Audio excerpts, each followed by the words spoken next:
Ya, selamat siang saudara-saudara sekalian. Saya Siang, Pak. terima kasih sudah hadir. Ya, saya minta agar saudara-saudara juga mulai meng-on-kan kameranya. Ya. Jadi ada kamera di sini, ya, saudara-saudara supaya kelihatan wajahnya. Ya, jadi saya minta bantuan saudara-saudara sekalian. Ya, Sherlyn belum kelihatan, Rico juga belum, Aprilia juga belum. Ya, jadi saya tolong perlihatkan wajah. Ini Gebi, ini ketua kelas kita kan, Gebi ya. Terus Sherlyn Naural Virial Putri, Rico Chandra. Jadi tolong semuanya di-on-kan wajahnya ya, supaya kelihatan. Karena persyaratan dari Puskom itu harus, saya mengajarnya harus kepada mahasiswa Untar. Jadi saya harus lihat wajah mahasiswa Untar saya ini ya, yang masih muda-muda, penuh antusiasme dan rajin belajar. Ya.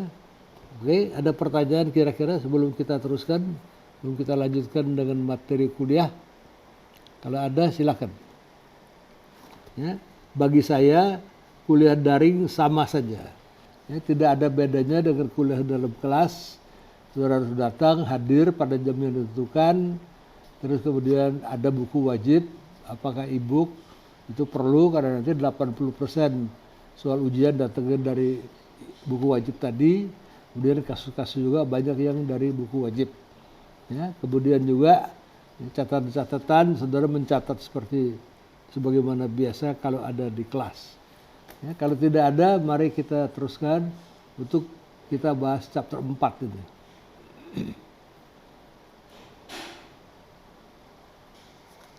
Nah, kita lihat chapter 4, apakah ada di layar monitor laptop saudara-saudara sekalian? Ada? Ada, Pak. Ada? Ada ya? Ada, Pak. Ya, bagus. Nah, tolong diikuti ini. Ya, sebab penting kita akan bahas mengenai masalah-masalah etik, masalah etika ya, yang ada di dalam ruang lingkup bisnis internasional. Ya, ini banyak sekali kita lihat. Dalam ruang lingkup internasional ini, bisnis internasional, ada beberapa masalah etika. Ya. Untuk itu saya undang saudara-saudara sekalian untuk melihat dulu apa yang disebut dengan etik. Ya, etika ini seperti ini. Jadi kalau kita bicara mengenai etik atau etika, ya, kita bicara tentang accepted principles. Jadi prinsip-prinsip yang diterima, yang accepted. Ya. Apa itu prinsip apa? Apa yang dinamakan right, benar, atau apa yang dinamakan wrong, atau salah. Jadi ada prinsip-prinsip yang sudah diterima, accepted, mengenai apa yang dinamakan right, ya, atau apa yang dinamakan wrong. Nah, prinsip ini mengatur apa?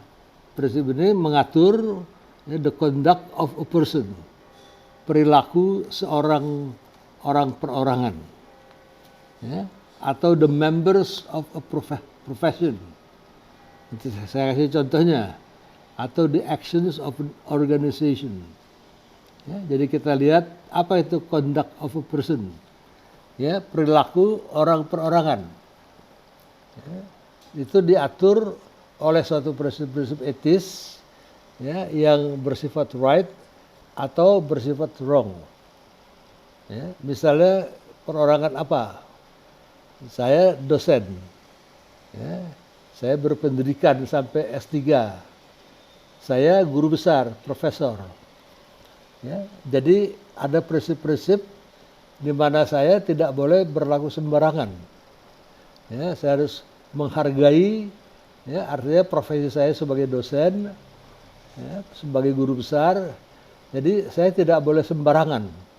Artinya menerima suap dari mahasiswa, ya, minta pulsa, tidak boleh itu wrong. Ya. Kalau saya melakukan bimbingan, ya, biasanya tesis dan S2 dan doktor, ya, artinya disertasi doktoral, pantang mahasiswa datang ke rumah saya membawa bingkisan. apalagi itu makanan, buah-buahan, apalagi uang tidak boleh. Ya, karena apa? Ada prinsip-prinsip yang accepted, ya, mengenai tingkah laku saya sebagai seorang dosen dan sebagai guru besar. Ketika membimbing mahasiswa, saya tidak boleh menerima apapun. Ya. Jadi kalau ada yang datang bawa kue, saya mesti tolak. Datang bawa parcel buah, saya mesti tolak. Apalagi bawa duit, tidak boleh. Ya. Selama kita masih ada hubungan guru dan murid, ya, selama saudara belum lulus, tidak boleh. Ya. Kalau yang sudah lulus, ada yang membawakan ya oleh-oleh, peda Parker, ya itu boleh-boleh saja karena sudah lulus. Setelah lulus, ya.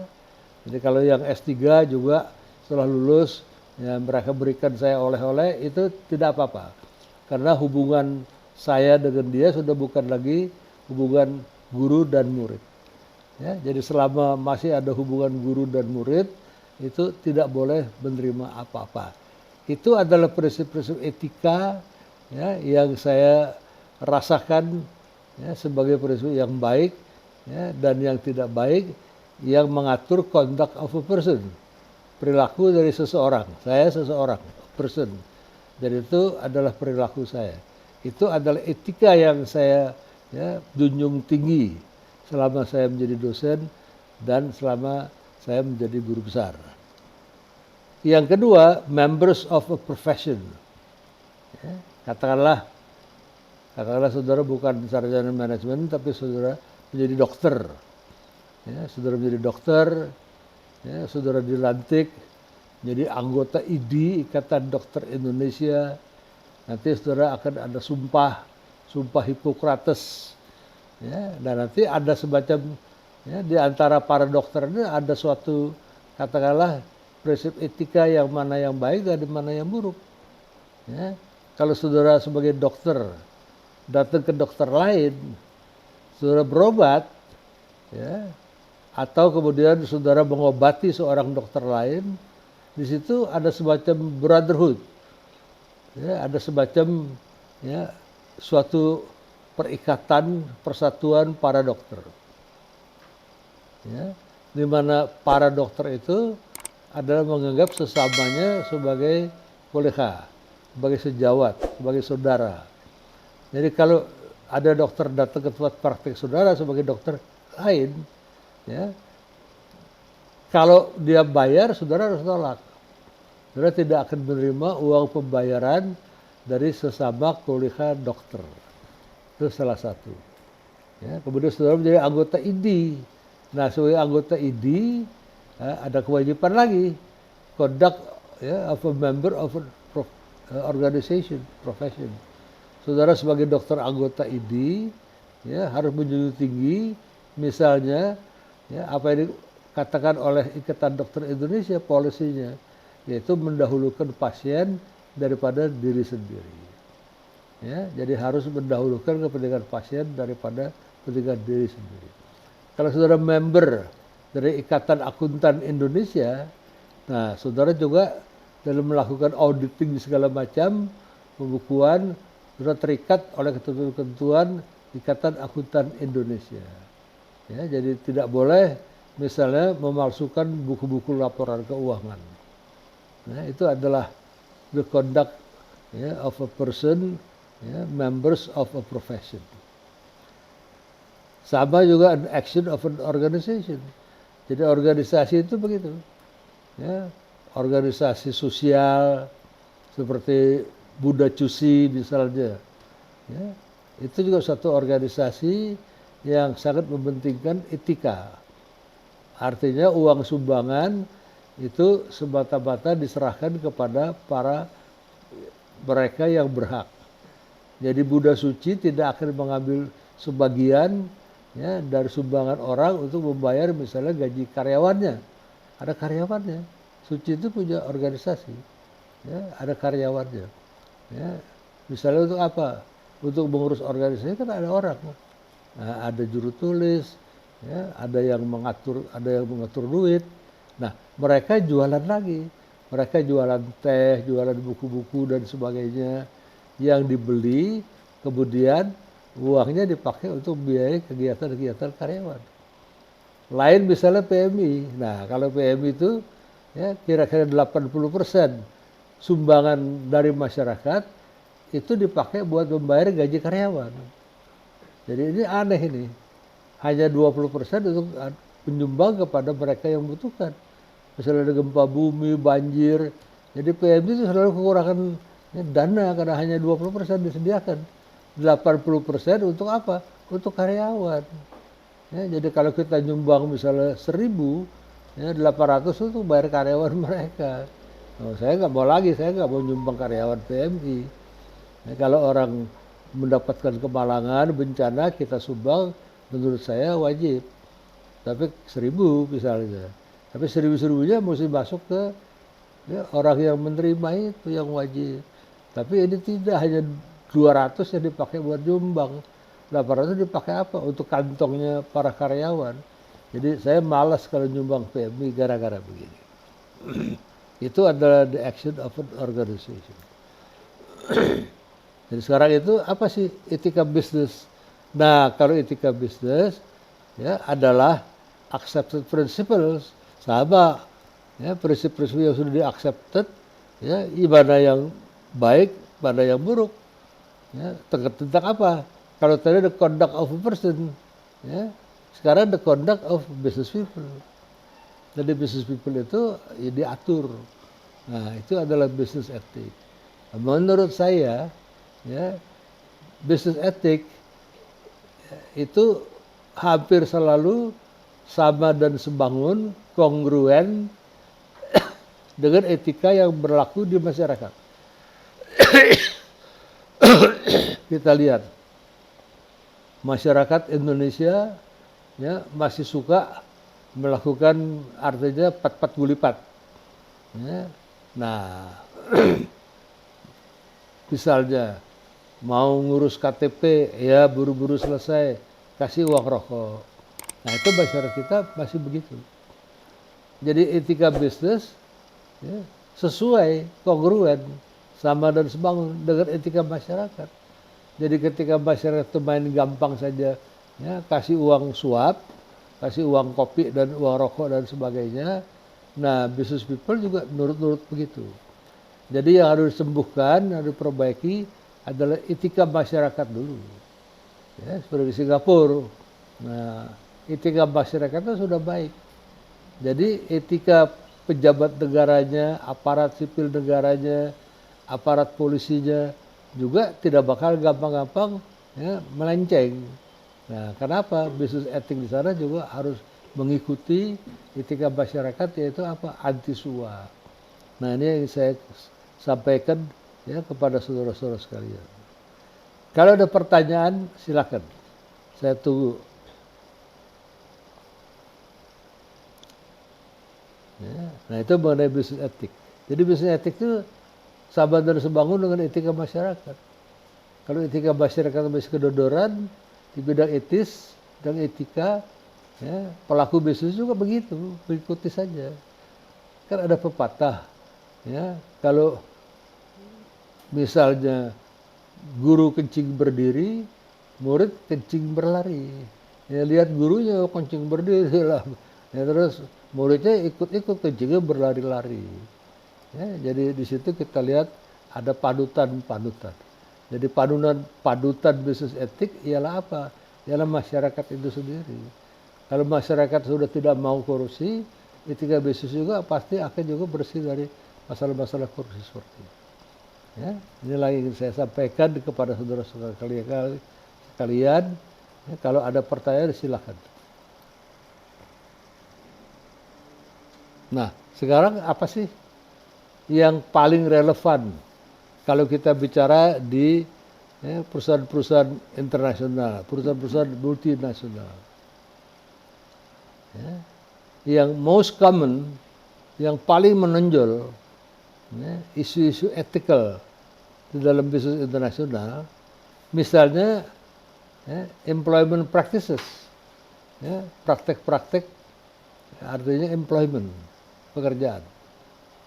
Yaitu misalnya discrimination, bisa discrimination gender, ya, bisa terjadi. Terus juga discrimination yang lain-lain, agama, ya.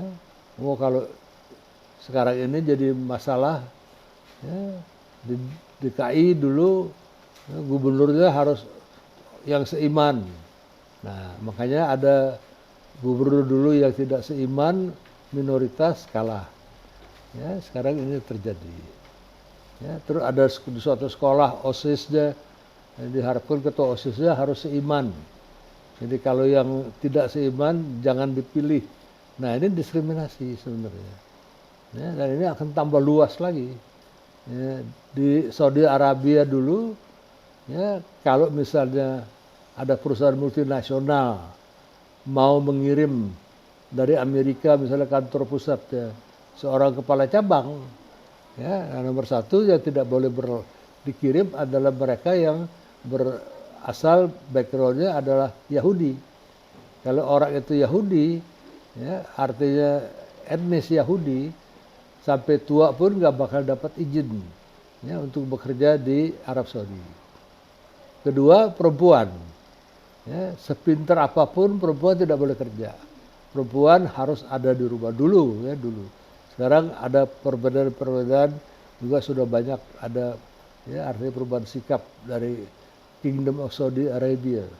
Dulu perempuan sama sekali tidak boleh keluar rumah, ya karena dia perempuan.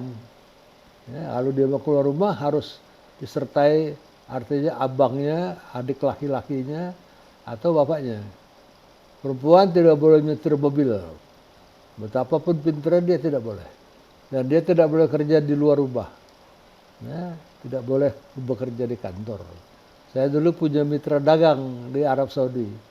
Ya, bosnya adalah seorang pangeran, Prince Faisal As-Sudairi. Yang ketika itu yang berkuasa adalah Raja Fahd. Nah, Prince Faisal dengan Raja Fahd ini adalah sepupu. Ya. Nah, saya sering ke kantor, ya, artinya Prince Faisal As-Sudairi ini, saya tidak pernah melihat ada satu orang pun perempuan yang bekerja di situ. Sekretaris pribadi dari Prince Faisal ada, ya, orang Filipina, ya, namanya Reyes. Ya, Reyes ini juga orang lelaki. Ya, jadi kalau pagi-pagi jam 9, ya, waktu Jakarta, saya dapat telepon dari si Reyes ini, "Halo Mr. Mrs. Reyes." "Wah, how are you Reyes?" Ya, karena ada perbedaan jam, ya, 5 jam, jadi berarti masih sangat pagi sekali. Ya, "What happened Reyes?" Nah, dia bilang, ya, ya, "The prince is asking you if you can come and meet with the prince next week." Jadi Prince Faisal ingin bertemu kamu minggu depan. Kamu bisa nggak? Oh, saya jawab, ya, kalau Prince Faisal minta saya ketemu, mesti saya datang. Oke, saya akan datang minggu depan. Nah, terus pertanyaan kedua dari si Reyes, "Your passport number is the same?" Nomor paspor kamu masih sama nggak? Saya bilang masih sama. Ya, jadi, artinya apa? Karena dari Saudi Arabia, kantornya Prince Faisal itu akan kirim fax ke kedutaan besar Saudi Arabia di Jakarta. Minta visa buat saya. Dulu orang tidak bisa masuk ke Saudi Arabia, ya, tanpa sponsor. Ya, jadi mesti ada sponsor. Bisa datang ke Saudi Arabia. Dengan sponsor seorang pangeran, cepat. Ya, 1-2 hari kemudian, ya, sekretaris saya bilang, "Pak Jim besok kalau datang tolong bawa paspor. Visa Pak Jim sudah jadi."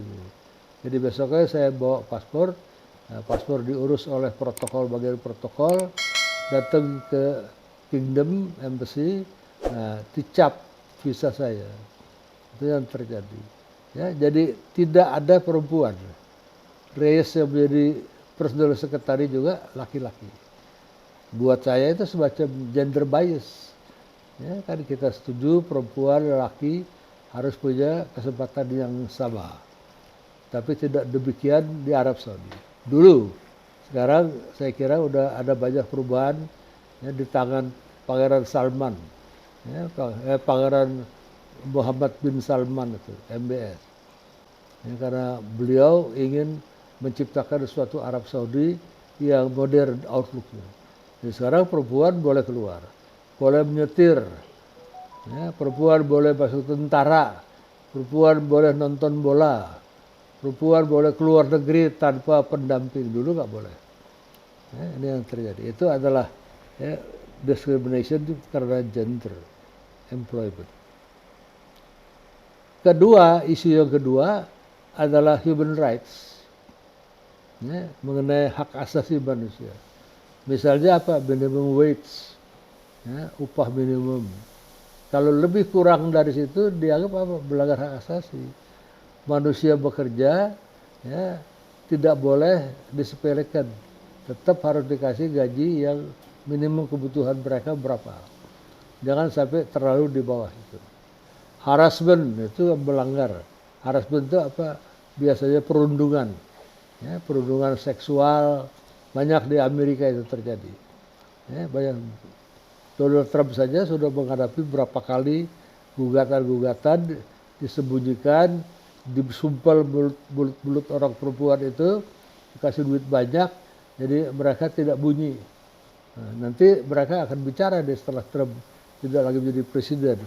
Mereka akan tampil, ya, karena selama Trump masih menjadi presiden, dia kebal hukum, dia tidak boleh dituntut di muka pengadilan. Sekarang dia sudah tidak lagi presiden, wah makin banyak tuntutan. Ya, jadi harassment, seksual harassment. Seksual harassment ya, terjadi kalau misalnya seorang bos umumnya laki-laki, kemudian memancing supaya bawahannya yang perempuan mau mengikuti ya, kehendak seksual si bos yang laki-laki. Ini juga merupakan pelanggaran hak asasi manusia. Terus juga environment regulation, ini penting. Ya, misalnya CSR, ya, corporate social responsibility, sekarang penting. Ya, ada kewajiban-kewajiban yang merupakan harus dipenuhi secara ya, corporate sosial. Kewajiban-kewajiban misalnya jangan bikin polusi, ya, melindungi lingkungan, ini merupakan juga corporate social responsibility. Itu masalah etika. Kemudian dulu korupsi, ya, korupsi juga dulu dianggap masalah etika. Tapi berdasarkan pertemuan ya, di Malta tahun 1994, ya, di situ ada kesepakatan antara menteri-menteri hukum dari Uni Eropa ya, tahun 1994 bahwa korupsi tidak lagi dianggap sebagai masalah etika, tapi sudah merupakan masalah pelanggaran hukum pidana. Ya, Indonesia mengadopsi itu. Indonesia punya undang-undang tindak pidana korupsi. Ya, jadi korupsi itu sudah merupakan tindak pidana. Indonesia memiliki ya, arti pengadilan tipikor, pengadilan tindak pidana korupsi. Indonesia punya KPK, Komisi Pemberantasan Korupsi, yang bukan main galak yang sekarang ini. Ya, jadi berdasarkan itu korupsi di Indonesia pun sudah bukan lagi merupakan ya, pelanggaran etika biasa, tetapi merupakan pelanggaran hukum yang serius. Kalau pelanggaran etika nggak bisa dihukum, orang tidak bisa dihukum karena melanggar etika. Ya, saudara masuk ke kelas ya, tidak boleh misalnya pakai sandal, harus pakai sepatu. Tapi kalau saudara pakai sandal ya nggak bisa diapa-apakan. Paling-paling disuruh pulang. Ya, ganti dulu dengan sepatu. Tapi tidak bisa orang datang ke kelas pakai sandal terus dihukum, ya nggak bisa. Ya. Ya, itu yang terjadi. Nah, kalau itu etika, tapi korupsi sudah di luar etika. Sekarang di Indonesia juga sudah termasuk pidana. Makanya ada undang-undang tipikor, tindak pidana korupsi. Makanya ada pengadilan tipikor. Makanya ada Komisi Pemberantasan Korupsi. Ya, jadi itu masalah-masalah yang sekarang kita hadapi sekarang. Ya. Nah, yang lain adalah obligasi moral, kewajiban moral dari CSR. Ya, banyak perusahaan menganggap kalau dulu tahun 50-an ada Milton Friedman, dia nggak terima tuh. Tidak ada kewajiban. Ya, perusahaan itu bersatu taat pada hukum. Ya, terus kedua kalau dia tutup buku banyak untung, dia bayar pajak. Oh, udah selesai. Nggak ada kewajiban lain.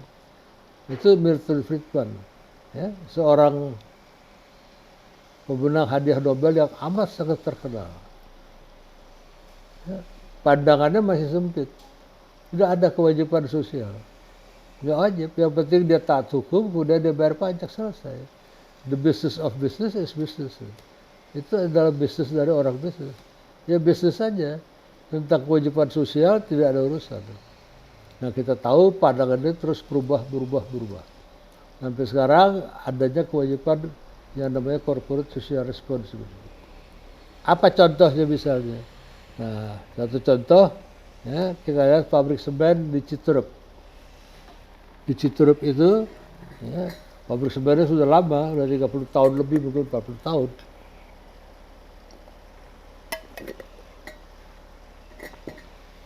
Tiap kali mereka proses semen, ya, nanti ada asap yang keluar dari cerobong-cerobong.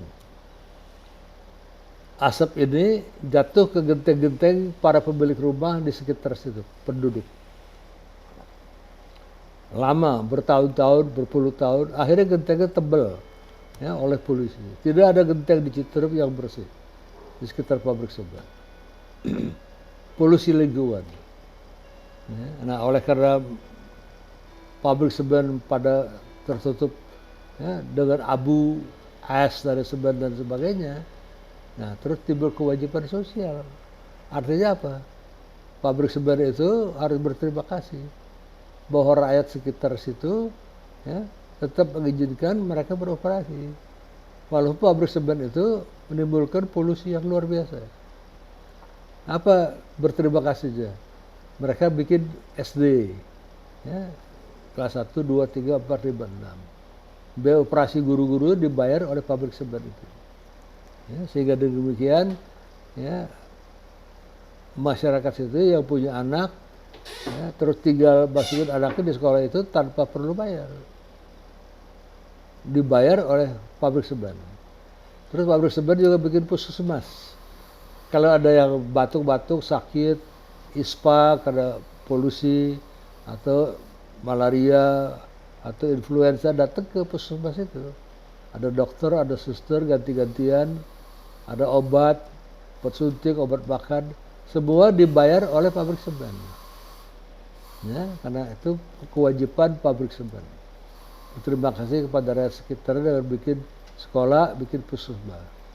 Terus ada kali, nah kalinya dibikinkan jembatan supaya penduduk gampang lewat di kali itu. Ya, ini beberapa karya. Seringkali mereka bikin hitanan massal. Ya, penduduk setempat yang punya anak yang belum dihitan, belum disunat, nanti ada sunatan massal. Siapa yang bayar? Pabrik semen. Kenapa? Iya tadi. Ya, artinya dalam rangka balas jasa bahwa masyarakat sekitarnya sudah berkenan mengizinkan pabrik semen beroperasi walaupun merusak, ya, polusi lingkungan. Ini adalah semacam corporate social responsibility. Yang dulu di zaman Milton Friedman tidak dikenal.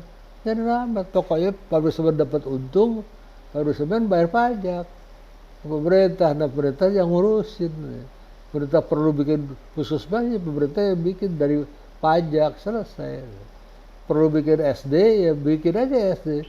Dananya dari mana? Dari pajak. Ya, gitu cara berpikir Milton Friedman zaman dulu. Sekarang tidak lagi. Ya, sekarang ada perubahan-perubahan. Itulah beberapa ethical issue, ya, yang relevan terhadap bisnis internasional. Kalau ada pertanyaan silakan. Dan ini meluas.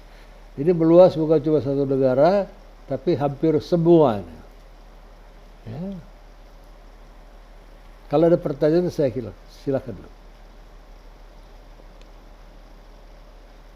Nah, jangan dipikir gampang itu, ya, praktek-praktek, ya, artinya etika tadi, jangan dipikir mudah. Karena etika itu seperti saya katakan, seperti tadi dibaca juga, prinsip-prinsip saja. Kalau dilanggar tidak ada, ya, sesuatu alat pemaksa lain dengan, ya, norma hukum. Norma hukum begitu dilanggar langsung ada artinya hukumannya. Apakah masuk penjara atau hukum denda atau dua-dua. Tapi kalau norma etika tidak punya alat memaksa. Terus saya bilang, etikanya masuk itu pakai sepatu. Kalau sudah pakai sendal, nggak bisa sudah hukum. Paling-paling ya disuruh pulang. Balik lagi atau besok datang lagi tidak boleh pakai sendal. Nah, ini terjadi. Merokok, ya kalau sudah dia merokok, terus mau diapakan? Ya, paling-paling ditegurnya jangan merokok, itu kan kampus bebas rokok. Tapi kalau narkoba kan enggak, dan narkoba itu hukum. Ya, melanggar undang-undang. Jadi jangan lupa itu. Kadang-kadang ya etika itu juga artinya berbeda. Ya, di Jakarta mengisap ganja masuk penjara. Ya, di Amsterdam orang ngisap ganja bebas. Ya, karena di situ ada daerah bebas narkotik dan sebagainya. Ya, jadi bagaimana caranya? Nanti kalau kita perusahaan multinasional, ya, kita punya cabang di mana-mana, kemungkinan etikanya berbeda-beda. Ya, katakanlah di satu negara tertentu, Pakistan, ya, perempuan tidak boleh ya, diterima sebagai pegawai. Di Arab juga begitu. Di Indonesia boleh. Ya, nah, jadi mana yang harus dilakukan? Ya, apakah home country di tempat di mana perusahaan itu berasal, ya, atau di tempat di mana perusahaan itu beroperasi, host country. Nah, ini merupakan pilihan yang juga tidak gampang. Ya, atau berada di tengah-tengah, seperti pada Freeport dulu. Ya, mereka banyak mengeluarkan tailing. Ya, ketika emas dicuci dengan air raksa, merkuri, nah menimbulkan tailing. Tailing itu nggak baik, merkuri itu tidak baik. Karena dia masuk ke sungai, dari sungai dia masuk ke laut, nanti biota laut makan, ya, misalnya plankton-plankton yang tercemar oleh merkuri, dimakan oleh ikan. Ya, dan ikan ini ditangkap oleh manusia. Manusia makan ikan yang sudah tercemar dengan merkuri. Nanti manusianya juga kena merkuri. Merkuri itu racun, benar-benar jahat. Tidak bisa dikeluarkan lagi dari badan. Nanti dia berakumulasi. Nah, timbullah insiden teluk mata dulu di Jepang. Ya, banyak baby-baby, bayi-bayi yang lahir cacat. Karena ibu mereka ketika mengandung, ya, makan ikan-ikan yang mengandung logam berat merkuri tadi di teluk mata di Jepang. Ya, nah itu jadi kasus luar biasa besar. Nah, jadi kita lihat harus standar mana yang dipakai. Nah, Freeport, ya, kalau di negerinya standarnya ketat, dia takut. Tapi kalau dulu dia dioperasi di Papua, ya santai-santai aja. Kenapa santai? Karena dia pakai alat untuk membersihkan segala macam, itu misalnya $1 juta mahal.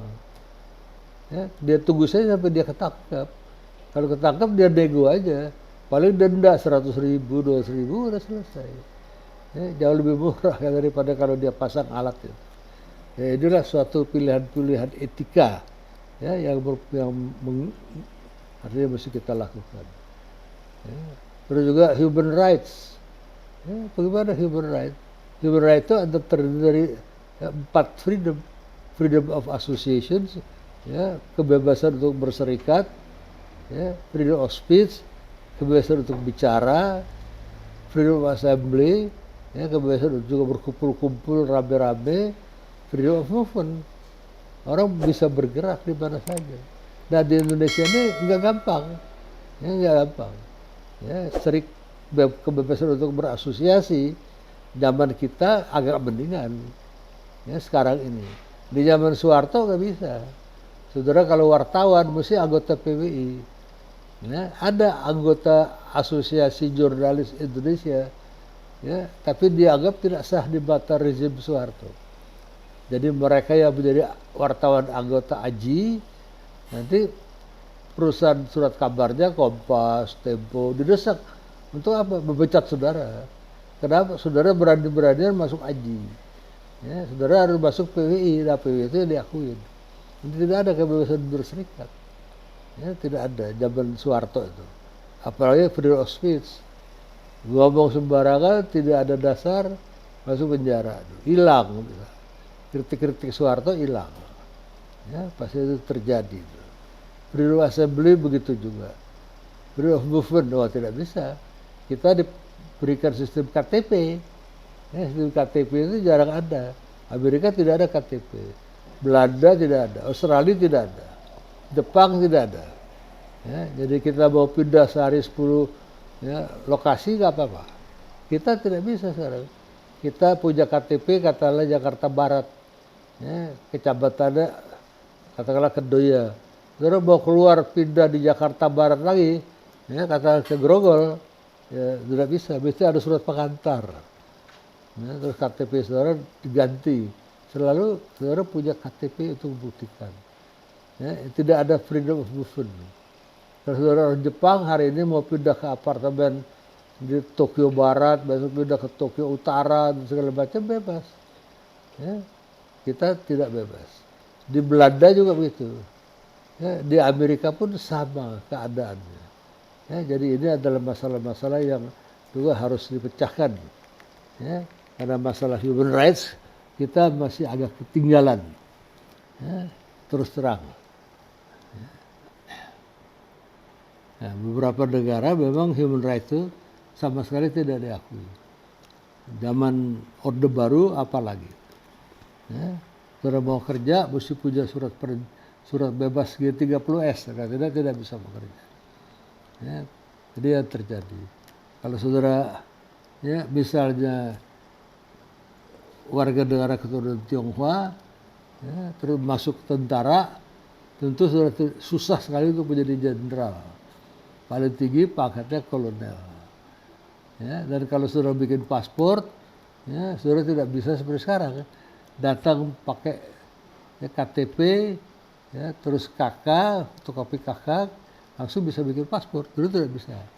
Harus membawa yang namanya SBKRI, Surat Bukti Kewarganegaraan Republik Indonesia. Jadi dibuktikan bahwa saudara warga negara Indonesia. Ya, sekarang tidak ada lagi. Sekarang bebas. Sekarang banyak jenderal-jenderal, ya, TNI Polri, ya, yang bisa naik pangkat menjadi jenderal sampai bintang 2. Ya, bahkan ada Mayor Jenderal Daniel Chen. Ya, nah, inilah yang terjadi. Kalau dulu tidak mungkin, susah sekali.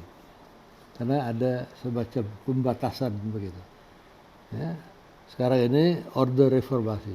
Tapi seringkali order reformasi juga, terutama freedom of speech-nya artinya kebablasan. Orang seenak saja, ya, dengan dasar orang mau melakukan kritik, tapi sebenarnya penghinaan, bukan kritik lagi. Kalau kritik lebih positif, ada datanya, sampaikan dengan baik, ya, dengan sopan. Ya, kalau pada penghinaan tidak begitu, maki-maki, ya, yang disebut hate speech dan sebagainya. Bedakan antara kritik yang baik, ya, dengan kritik yang sudah melenceng dari sasaran. Nah, karena kebablasan pada freedom of speech tadi. Nah, di lain pihak juga ada pembatasan. Ya, di lain pihak kita lihat di Eropa juga terlalu bebas. Ya, di kartun-kartun orang boleh meledek siapa saja, ya, termasuk Nabi Muhammad. Ya, itu tidak bisa diterima. Kalau ditanya kenapa, ya surat kabar kami bebas. Nah, terjadilah pembunuhan-pembunuhan. Ya, ditembak mati saja, ya, seperti itu juga tidak baik. Ya. Nah, etika juga, ya, artinya kita melihat, ya, merupakan suatu, ya, kepentingan yang mendesak untuk peraturan-peraturan yang mengenai lingkungan. Jadi diperlukan masalah etika supaya jangan, ya, artinya polusi-polusi dibiarkan. Polusi ya, bukan polisi. Polusi itu, polutan itu dibiarkan saja, harus diberantas. Ya, di Jerman kuat sekali. Jadi ada semacam Environment Protection Agency. Ya, di Amerika juga ada begitu. Ya, untuk melindungi, ya, lingkungan dari polutan-polutan. Saya pikir lebih baik pakai polutan. Nanti kalau polusi salah paham lagi. Polutan. Ya, nah ini juga tidak bisa. Terutama pada ekstraktif industri. itu terjadi polutan-polutan. Misalnya di Singkep, sekarang kalau saudara pergi ke Pulau Singkep, ya, dulu dieksploitasi untuk ya, timah, boksit dan sebagainya. Nah, Pulau Singkep itu akhirnya sekarang ini tinggal ya, artinya lubang-lubang besar, ya, karena udah diekstraksi. Sekarang lubang-lubang besar itu ada di mana-mana di Pulau Singkep. Nggak diapa-apakan. Nanti kalau hujan besar, ya, dia menjadi danau-danau. Nanti berbahaya buat orang. Ya, setelah ya, artinya timahnya sudah habis, box itu sudah habis digali. Ekstraktif industri itu pada suatu saat mengalami kekeringan. Ya, batu bara juga begitu. Emas di Freeport di Papua juga suatu saat akan stop. Ya, juga tambang minyak. Nah, kita lihat di Ombilin, ya, batu bara itu sekarang sudah mengecil sekali outputnya. Ya, jadi terus apa? Nah, apalagi minyak. Ya, Brunei Darussalam, ya, Sultan Brunei sudah lama berpikir, udah 30 tahun yang lalu, 40 tahun lalu mereka sudah berpikir. Kalau minyak di Brunei sudah kering, apa yang harus kita lakukan? Karena ekstraktif industri nanti akan ya, artinya hilang. Kemudian juga mencemari lingkungan.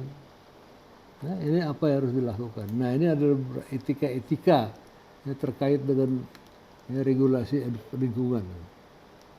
Nah, kalau etik ya, sudah lain lagi. Ya, tidak lagi ya, menjadi etika. Di Amerika saja juga ada Foreign Corrupt Practices Act. Ya, di mana kalau orang Amerika atau perusahaan Amerika ya, membribery, ya, menyuap, ya, dan penyuapan dilakukan di luar Amerika, ya, dia nggak bisa mengelak. Dia nggak bisa, oh saya lakukan bukan di Amerika, tidak. Karena ada Foreign Corrupt Practices Act. Jadi undang-undang korup ya, ya terhadap orang-orang yang atau perusahaan yang melakukan korupsi itu di luar negeri. Begitu dia pulang, dia bisa diproses oleh FBI. Ya.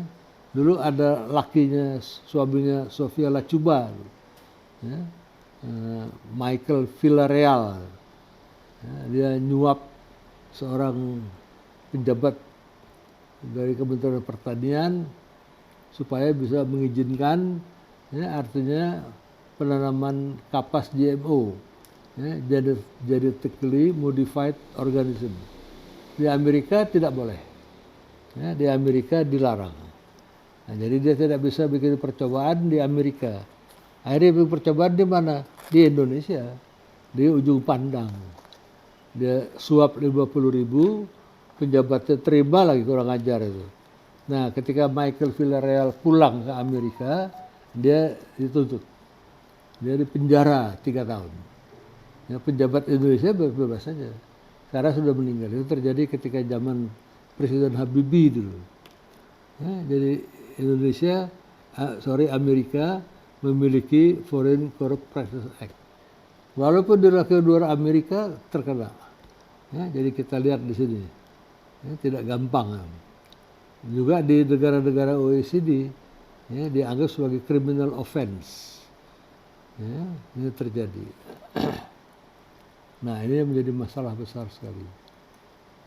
Nah, saya bisa panjang lebar karena saya mengajar etik juga bentar, ya, tapi kita batasi saja. Etik tidak begitu gampang. Nah, kita lihat juga ya, terhadap moral obligation, social responsibility tadi. Ya, ini merupakan cara business to behave. Sekarang dikerangka, ya, dibatasi, ada rambu-rambu, yaitu social responsibility. Dulu tidak dikenal. Ya, sekarang mereka yang melakukan CSR itu dianggap honorable, ya, terhormat.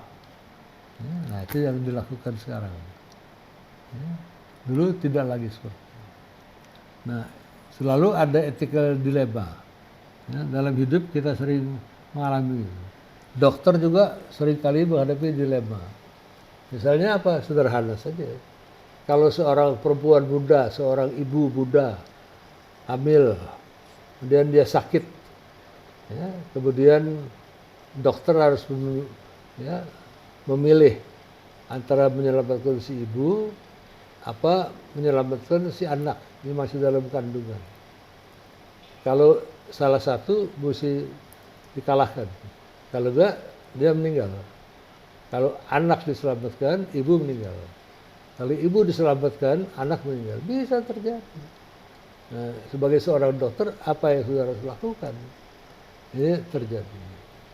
Ya, terus juga mengenai pengguguran kandungan, ya, abortus. Nah, juga ada dua macam pendapat.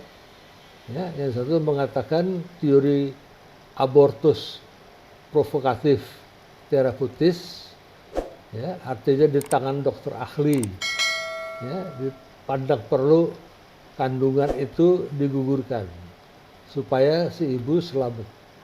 Ini digugurkan, itu abortus provokatif karena ya, tidak terjadi secara alamiah. Dokter yang menggugurkan sehingga timbul abortus tadi provokatif. Tapi tujuan dokter terapeutis. Ya, artinya apa? Ya, nanti dengan itu efek terapeutisnya si ibu selamat walaupun anak meninggal. Ya, banyak dokter yang memilih itu dengan pertimbangan nanti si ibu masih bisa punya anak lagi besok-besok. Ya. Nah, yang kedua abortus provokatif tapi kriminalis, bukan terapeutis. Sama, ya, dokter menggugur kandungan dengan jalan provokatif, dikasih obat segala macam, tapi tindakannya bukan, ya, terapeutis, melainkan kriminalis.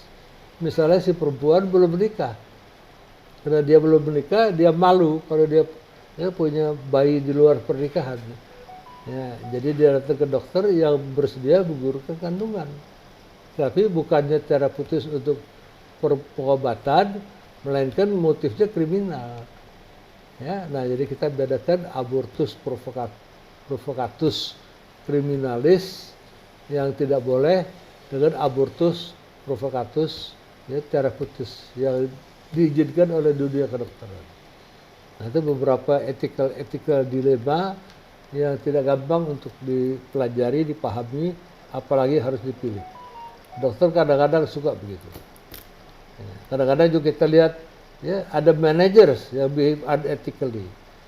Ya, kalau saudara ikut satu tender, ya, bahan masuk ke satu sistem pemerintahan, ya mungkin ada orang-orang tertentu yang minta, ya, artinya semacam grease, ya, artinya uang suap, uang, ya, pelicin.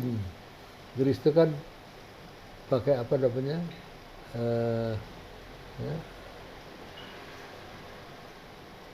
artinya ada semacam, ya, oli yang pelicin yang namanya grease tadi. Nah, terus saudara nggak bisa mengambil putusan, bicara kepada direktur atau atasan atau pemilik. Nah, pilihannya apa? Kalau tidak kasih grease tadi, gemuk pelicin tadi, saudara pasti akan kalah. Ya, tidak bakal dimenangkan. Kalau saudara nggak dapat ordernya besar, mungkin 100 miliar, saudara kalah. Ya. 100 miliar itu besar buat perusahaan. Dan 100 miliar itu bisa buat bayar gaji pegawai, biaya operasional. Nah, apakah bos atau pemilik perusahaan atau atasan mau menghilangkan, ya, 100 miliar itu dengan tidak, artinya, ya, artinya memberikan suatu, ya, pelicin atau grease tadi atau gemuk tadi, atau bersedia, oke deh nggak apa-apa deh kita tutup mata saja, kita kasih deh supaya kita dapat ordernya. Nah, itu pilihan lagi. Nah, seringkali manajer menghadapi dilema itu. Dan seringkali di Indonesia manajer juga mau tidak mau ya ikut saja. Kalau enggak kita kebagian order. Ya, silakan saja. Ya, selama kita masih ada cuannya, masih ada profitnya, nggak apa-apa kita bagi-bagi. Nah, seringkali yang begitu masuknya kepada KPK itu. Ditangkap oleh KPK. Apalagi kalau ada bukti-bukti OTT, tangkap tangan, wah celaka lah. Ya, makanya tidak gampang. Manajer yang behave unethically, ya, menyuap-nyuap sekarang tidak gampang karena ada KPK. KPK itu bisa berjadap. Ya, KPK itu dilatih oleh FBI itu. peralatan juga disumbangkan oleh FBI itu. Jadi canggih-canggih gitu. Ya, nah di sini kita juga melihat masalah-masalah etik seperti itu. Ya, ya, juga ada culture ya, organisasinya begitu. Ya, kenapa organisasi pemiliknya aja sudah unethical, sudah terbiasa dari awal nyuap-nyuap, nyelundup, ya, main enak saja. Nah, ketika saudara kerja pada orang-orang ini, ya saudara kebiasaan ada ketularan. Kalau saudara tidak ikut jual-jualan, saudara dipecat oleh si bos. Ya, jadi terjadi. Atau tidak ada leadership sama sekali. Nah, udahlah. Saya dulu kerja di perusahaan Amerika. Ya, ada 2 kesempatan. Ya, bosnya tidak mau. Ya, pertama, saya dapat order dari ya, satu bagian dari TNI lah, saya nggak sebut namanya. Kita dapat order pembersih lantai. Ya, banyak tuh. Ya, 1 drum 200 liter. Kita dapat order 50 drum. Itu bersihkan hanggar dia. Tapi kita mesti kasih kickback. Nah, saya bicara sama bos saya, oh nggak mau, dia nggak mau. Nah, nanti saya kasih, saya pulang, ya ada Foreign Corrupt Practice Act. Nanti saya di negeri saya di sue atau saya diadilin, saya nggak mau. Dia tolak tuh, ya, tolak sama sekali. Nah akhirnya jalan keluar, kita jual kepada agen, ya, kita jual pada agen, ya, agen bayar, ya, agen kemudian urus sendiri ke pihak TNI tadi di hanggar itu. Ya, nah agen tidak menghadapi bahaya Foreign Corrupt Practice Act karena dia orang Indonesia, perusahaan Indonesia. Dia mau aja pokoknya cuan katanya, profitable. Nah, akhirnya transaksi kita tidak terlibat, kita jualnya kepada agen. Ya, ketika agen itu yang ngurusin kickback dan segala macam itu urusan agen. Kita bebas. Ya, akhirnya dapat juga order, kalau nggak hilang. Ya, terus juga ada lagi sekali kita sponsori pertandingan, ya, misalnya Muhammad Ali dengan Joe Frazier tahun 74. Ya, ya, waktu itu hanya ada satu TV, TVRI, belum ada stasiun TV yang lain.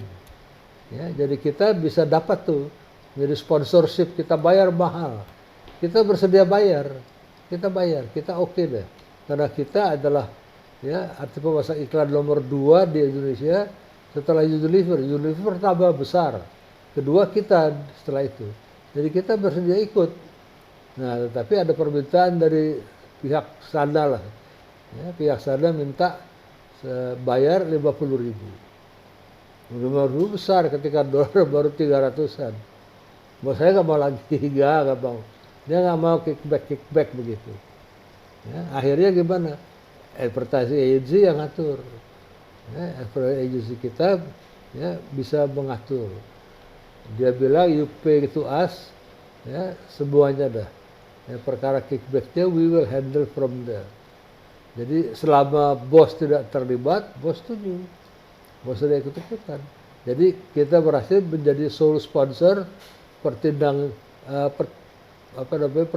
tinju Muhammad Ali dengan Joe Frazier, kalau nggak salah di Kinshasa atau di Kongo di Afrika, ya, tahun 74. Ya, jadi pada 2 kesempatan, ya, bos saya konsisten tidak mau ikut-ikutan karena dia takut. Ya, dan pada tahun 74 tidak terjadi, belum ada undang-undang tindak pidana korupsi. Ya, karena kesepakatan menteri-menteri hukum Uni Eropa itu baru tahun 1994, 20 tahun kemudian. Ya, itu masalah etika saja. Ya, tetapi bos saya sudah takut karena ada Foreign Corrupt Practices Act di negerinya. Apalagi sekarang kita sudah punya undang-undang, ya, tindak pidana korupsi. Nah, nanti kita bisa karena operasi tangkap tangan, ya, disadap handphone kita, wah celaka kita. Ya, ini kenapa manajer behave unethically. Terus saya katakan tadi, etika bisnis bergantung kepada etika masyarakat. Saya orang Indonesia, ya, masyarakat saya biasa tuh datang ke kelurahan, ya, kasih uang kopi, ya, uang rokok untuk mempercepat KTP, dan sebagainya. Biasa. Ya kita kasih uang suap, kita perpanjang STNK, ya, supaya cepat kita kasih uang sedikit lah, uang kopi, supaya cepat kita dipanggil. Nah, jadi etika masyarakat kita begitu. Jadi gampang saja, oh nggak apa-apa kalau TVRI, ya stasiun TV minta duit 50.000 ya kita bayar aja. Kita terbiasa begitu. Karena etika masyarakat kita permisif, ya memberikan persetujuan kepada tindakan-tindakan unetika seperti itu. Bukan alhamdulillah, puji Tuhan sekarang berubah dengan adanya KPK. Orang tidak gampang lagi. Ya, kita lihat bagaimana kasus-kasus besar dibongkar. Kejaksaan Agung juga sekarang berani, kepolisian juga berani. Kepolisian berani membongkar bintang 2-nya, Irjen Polisi, ya, bintang 1-nya, Brigadir Polisi yang terlibat korupsi di batang tubuh Polri itu. Dibongkar sendiri oleh Kapolri. Ya, terus kejaksaan juga begitu.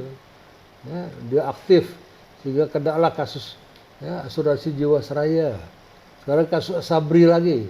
Asabri itu terlibat, ya, perwira tinggi bintang 3 walaupun sudah pensiun. Kalau sudah pensiun kemungkinan juga ada satu pengadilan koneksitas nanti. Nah, tidak tahu ketika dia berbuat itu, dia bertugas di Asabri, dia masih perwira aktif apa sudah pensiun. Tapi apapun, ya, Jokowi sudah bikin perpres, nanti di Kejaksaan Agung ada Jaksa Agung Muda, ya, tindak pidana militer, jadi udah siap-siap nanti. Apakah diisi oleh orang militer juga, apakah orang sipil, kita belum tahu. Karena baru diteken minggu lalu. Ya, jadi kita lihat pelan-pelan negeri ini memperbaiki. Ya, korupsi makin berangsur-angsur dihilangkan. Ya, kalau tidak nanti, waduh, berapa banyak duit hilang karena korupsi. Ya, Jiwasraya itu 17 triliun. Asabri itu 23 triliun. Bayangkan, hilang nih, maka orangnya sama-sama juga. Ya, orangnya orang yang sama juga. Ya, dan yang kasus Jiwasraya dia dituntut hukuman seumur hidup. Ya, menurut saya nanti pada Asabri mesti dia dituntut lagi seumur hidup lagi. Ya, terserah hakim nanti mau putuskan seumur hidup apa tidak. Tapi harus tindak keras. Nah, pengadilan juga sudah keras. Ada jaksa Pinangki kan dalam kasus, ya, Joko Chandra Jokchan gitu. Ya, kejaksaan menuntut cuma 4 tahun, ya, hakim memutuskan 10 tahun. Walaupun belum inkrah, ya, masih harus bisa naik banding dan sebagainya. Tapi hakim juga sudah mulai tegas. Ya, ini adalah kita lihat perbaikan-perbaikan di negara kita. Ya, alasan manajer bersikap unethical, ya, perilaku dan sebagainya. Kita lihat, ya, terus philosophical, ya, apa, ya, philosophical approach, ya, banyak sekali, ya, alasan dasar, ya, philosophical itu Friedman, ya, kembali disebut Friedman Doctrine, ya, yang saya bilang Milton Friedman tadi.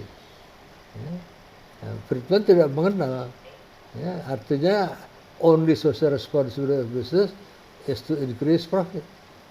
Ya, bayar pajak. Ya, dia sudah bayar, nah, terus dia sudah mengikuti rule of law, selesai. Itu prinsip dari Milton Friedman. Nah, kemudian juga ada cultural, ya, di sini kita lihat, ya, ethics adalah cultural determined. Ini terjadi. Ya, jadi banyak hal-hal, ya, artinya yang disikapi sebagai pandangan orang banyak, orang awam mengenai etika bisnis. Ya, kita lihat banyak pendapat-pendapat yang sekarang ini sudah mulai berubah. Karena ada aliran utilitarian, ya, artinya apa aliran utilitarian ini? Ya, aliran utilitarian ini menganggap yang baik itu bagi etika, yang beretika ialah apa yang paling baik buat masyarakat yang lebih luas. Jadi artinya sesuatu yang etis itu mesti baik buat, ya, masyarakat yang luas. Ya, artinya the best happiness, ya, for the majority of the people. Kali ini memenuhi persyaratan, masyarakat mayoritas itu udah puas, ya, itu sudah etis katanya. Ya, itu namanya utilitarian, melihat tugasnya, melihat tujuannya, utility-nya. Itu John Stuart Mill dan sebagainya. Itu adalah ya ahli filsafat, ya, artinya utilitarian. John Stuart Mill antara lain. Terus ada juga yang disebut Kantian, Immanuel Kant. Ya, nah menurut Immanuel Kant, ya, kita lihat ya ada secara sadar, ya, secara jernih, ya, adalah apa yang menjadi tujuannya. Tidak bisa ya, kita kembangkan apakah itu baik buat masyarakat atau tidak. Pokoknya itu berlaku. Ya, namanya imperatif kategoris. Secara imperatif, ya, dia harus diperlakukan. Tidak ada tawar-menawar. Kalau melanggar itu berarti tidak baik. Kalau aliran utilitarianisme kan berpikir mengatakan yang terbaik buat masyarakat umum itu baik. Kalau Kantian etik tidak begitu. Ya, pokoknya ini terjadi kaku, ya, tidak boleh dilanggar. Walaupun dia baik buat masyarakat banyak, ya, tapi kalau dia melanggar, dia tetap melanggar. Nah, itu juga ada right theories dan sebagainya, hak, ya, teori hak. Terus justice theory, ya, distribution justice theory, ini Rawls biasanya. Ya, di sini ada distributive justice dari Rawls. Nah, terus bagaimana manajer bisa bikin etika putusan-putusan yang etis? Nah, tentu kita diskusikan dengan yang lain. Ya, karena manajer itu mesti selalu ya, bertanggung jawab kepada atasan dan bawahan. Ya, nah proses itu tentu tidak gampang. Pasti orang pasti menganggap, oh ini tidak baik. Ya, ini adalah kalau kita ikutin kita nggak dapat order. Kalau kita nggak dapat order kita bisa bangkrut. Itu pertimbangan. Ya, kita lihat di situ. Nah, banyak perusahaan memiliki ethics officer. Ya, terutama di Amerika. Ya, ada petugas officer yang semata-mata melihat dari segi ya, artinya etika apa tidak itu saja ya. Ya. Kalau ada pertanyaan silakan. Belum kita akhiri. Hari ini kita coba bahas satu bab saja. Ya. Jangan lupa ya, sekarang sudah pertemuan ketiga, pertemuan keempat, terus kelima sudah masukkan lagi grup paper yang kedua ya.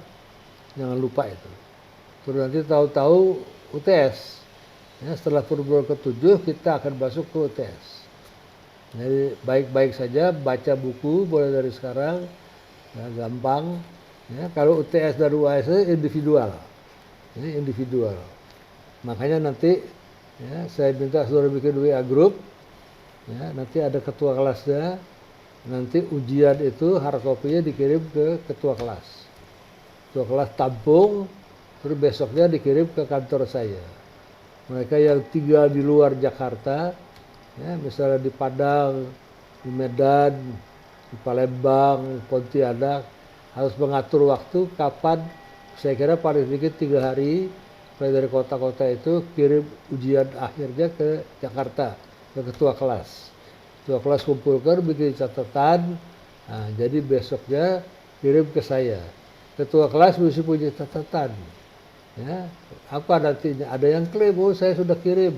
Nah, ketua kelas bisa tahu, oh belum juga ada di catatan saya. Jadi harus dibikin sistem lagi seperti itu.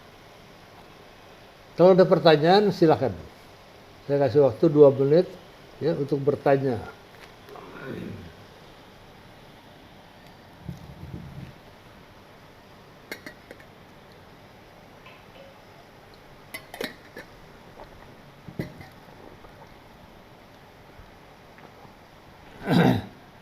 Ada pertanyaan? Adolf Dian Jayadi ada? Adolf? Adolf nggak ada? Hadir Pak. Hadir. Ada pertanyaan? Tidak ada Pak. Enggak. Adrian ada? Adrian Kefas ada? Ada Pak. Ada pertanyaan? Belum ada Pak. Belum. Ya. Oke, terima kasih. Sampai ketemu lagi. Selamat sore. Masih. Ya, terima kasih. Makasih, Pak. Makasih. Makasih, Pak. Makasih, terima kasih.